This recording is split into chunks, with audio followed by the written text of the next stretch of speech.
श्री श्री ठाकुर एथर तमाकू खाइले जड़े भाई आसी तार अभावर कथा जणाइले।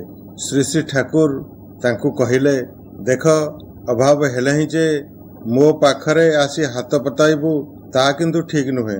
ता छड़ा मित्य बेईता जिनिसटा शिखिबाकू हुए। तोर जो संसार तू जा पाऊ सेतिरे तो तोर कष्ट हेबा कथा नुहे, अथच तोर अभाव लागी रही तार अर्थ तोर चलन रे गंडगोल अछि।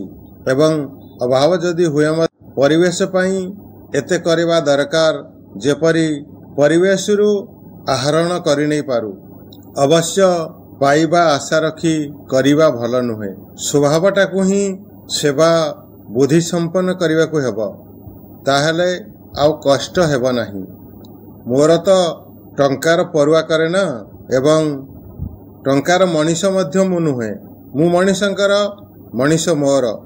तेणु जो माने मोर सेमानकर जहा अछि ता मोर भी निजस्व संपन्न बोली संपद बोली मने करे।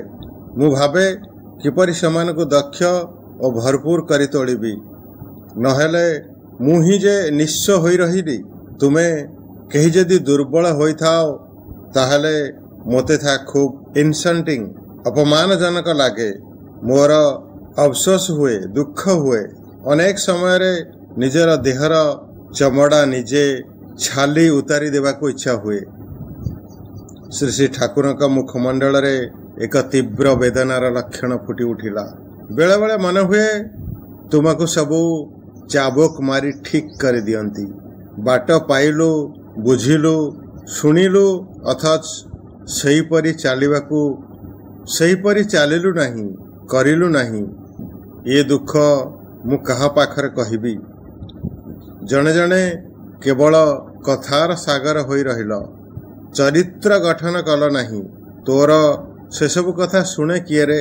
तेणु कहूची आ शैतान करना, मनीष हुआ ताहा देखी मोर प्राण पूरी उठू।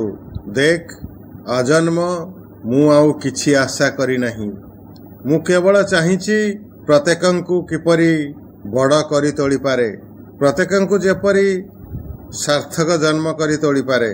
तुमे सबु जने जने भितरे बाहरे राज राजेश्वर परी सुखी हुओ। सेइतरे ही मोर आनंद।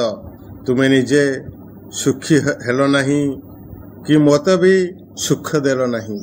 मोर भाग्यटा खराब कहबी काहाकू? एक कथा कही श्री श्री ठाकुर छल छल नेत्र रे चाहि रहिले भाईटीर आड़े। आलोचना प्रसंग। जयगुरु। समस्त भाई और माँ मान को अनुरोध करी आपण एपर्यंत मो चैनल को सब्सक्राइब करी नाहंती तो प्लीज चैनल को सब्सक्राइब कर दियंतु। एवं प्रतिदिन सपरिवार सकाळु प्रार्थना परे इष्टपति परे थालकुड़ी पतन सेवन करने को मध्य अनुरोध रखी रही। जय गुरु। वंदे पुरुषोत्तमम, वंदे पुरुषोत्तमम, वंदे पुरुषोत्तमम।